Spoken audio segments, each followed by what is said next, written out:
Samuel, chapter 24. If you miss, you can watch later tonight or tomorrow or during the week.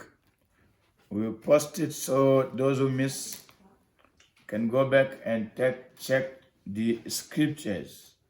Donc nous allons ouvrir la Bible dans 2 Samuel chapitre 24.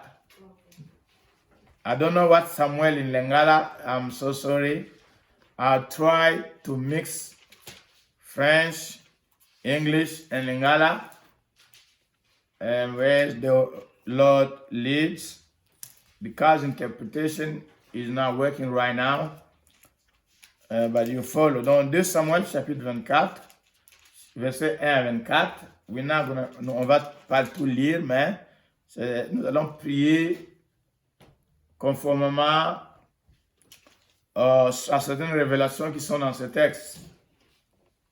2 Samuel 24, tout le texte, donc verset 1 à 24. Vous pouvez aussi écrire 1 Chronique, chapitre 21. You can also write 1 Chronicle, chapter 21,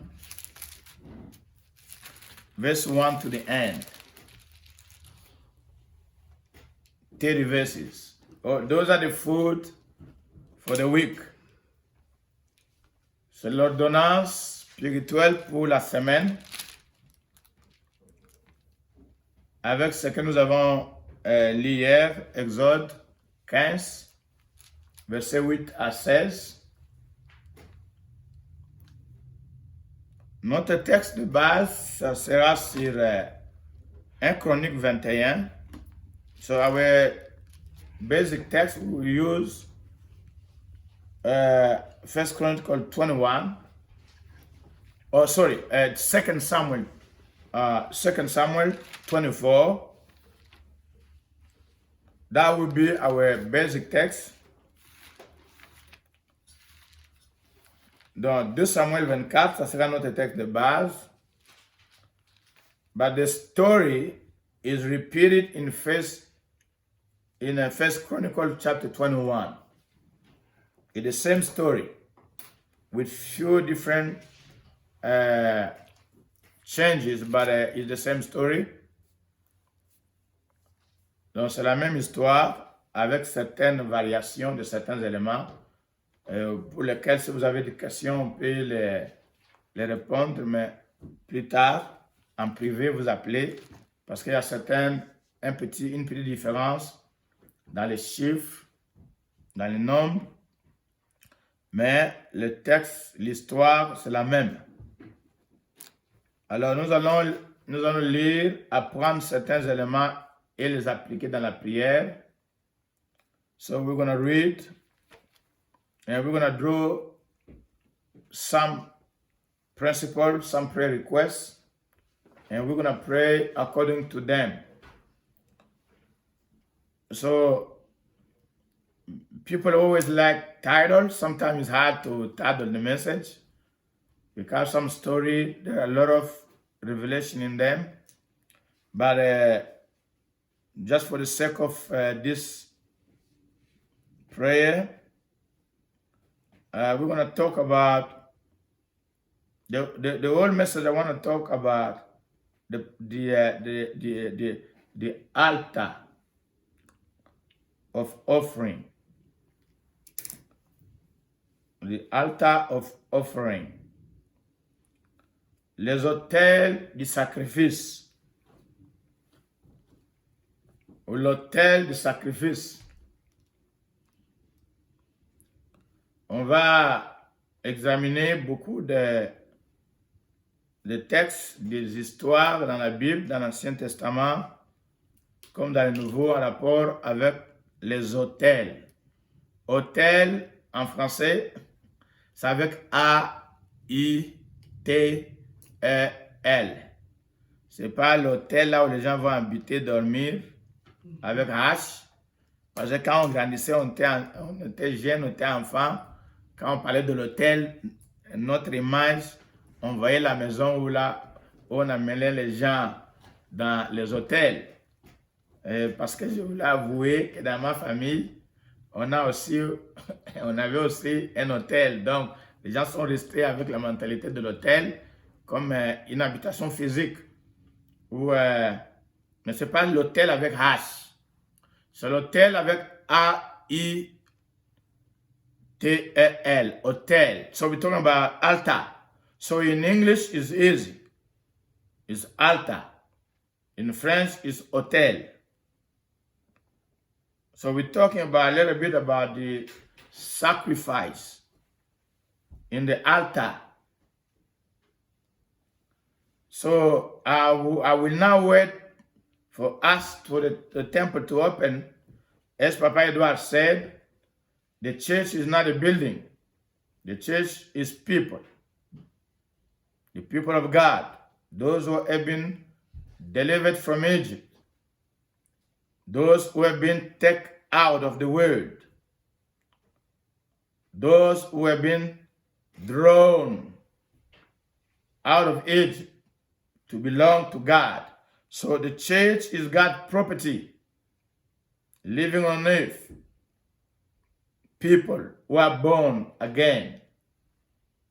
People who are born of the Spirit and of water.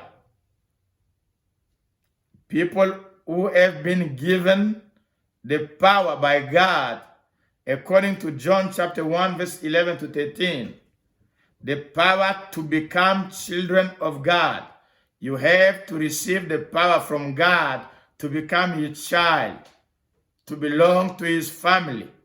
There is a power given to be adopted. Donc nous parlons de l'Église ici, pas en tant que bâtiment, lieu de culte, lieu de rencontre, parce que dans un lieu de rencontre, même les païens peuvent venir. Mais quand nous parlons, quand Dieu parle de l'Église, ce sont les nés de nouveau. Les hommes et les femmes dont Dieu a tiré de l'Égypte pour lui appartenir, son peuple. C'est pourquoi hier on parlait de quand il touche ce groupe-là, les intouchables de l'Éternel, ce sont ceux-là. If you are a child of God, you're supposed to be the untouchable of the Lord. Set aside by God for God's glory. You're supposed to belong to the Lord. You cannot be messed up by anybody, by any demons, any spirit, any power, any world system. Dans l'Église, ce n'est pas les bâtiments. L'Église n'a pas fermé. Les bâtiments sont fermés. C'est pourquoi tous les enfants qui ne sont pas connectés. Parce que l'Église primitive, c'est tous les jours qu'ils étaient assis ensemble. Mais ils n'avaient pas de bâtiment. Mais ils trouvaient des moyens pour se réunir. C'est pourquoi la Bible déclare: n'abandonnez pas vos assemblées. Parce qu'il y a une bénédiction qui est attachée à l'assemblée. Donc, dans les jours qui suivent, je ne vais pas attendre que les bâtiments soient ouverts. La toute première activité que nous allons faire, c'est l'action de grâce. Et je voulais vous donner ici une recommandation que chacun de nous doit se préparer pour faire une action de grâce à l'Éternel. Be prepared to give something to the Lord. Quand nous ouvrons. Il y a la dîme, il y a l'offrande. Toute personne au Canada maintenant, le gouvernement de Trudeau, il a aidé beaucoup de gens, même ceux qui ne travaillent pas. Donc chacun a une ressource. Donc nous devons continuer à donner les dîmes. N'allez pas me critiquer dans YouTube, dans Facebook, il y a un pasteur qui demande la dîme dans les temps de coronavirus. Oui, c'est le temps de coronavirus, mais l'Église continue à fonctionner. Ce n'est pas un bâtiment. Si tu as une ressource, tu dois continuer à donner la dîme. Parce que l'œuvre de l'Éternel doit continuer. Même si on n'est pas dans un building. Donc je ne parle pas de la dîme, mais je vous encourage de donner. Après le culte, parce que maintenant on ne prend pas l'offrande, allez en ligne, c'était du réveil à gmail.com, c'est l'email, avec votre app, faites un e-transfert direct